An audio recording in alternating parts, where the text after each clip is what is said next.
He explained, Advaitacharya, whatever you're saying is true. అది విన్న చైతన్య మహాప్రభు చెప్పారు, అద్వైతాచార్య, నువ్వేదైతే చెప్తున్నావో అది వాస్తవం. He said, my holy name is supremely auspicious. My holy name can fulfill the innermost desires.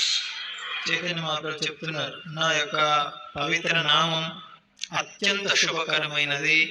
నా నామం అంతరంగ హృదయాంతరాలలో ఉన్నటువంటి కోరికలను తీరుస్తుంది.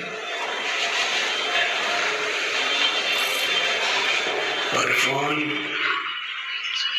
is offensive to my devotees, that holy name will punish them.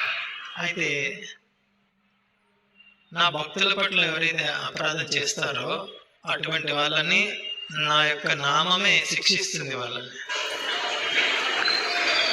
And Lord Chaitanya concluded, anyone who does not make offenses to my devotees and chants my holy names will achieve loving devotional service to Krishna. ఎవరైతే భక్తులకి అపరాధం చేయకుండా నామం చేస్తూ ఉంటారో అటువంటి వాళ్ళు తప్పకుండా కృష్ణ ప్రేమను పొందుతారు అని చైతన్య మహాప్రభు చెప్పారు.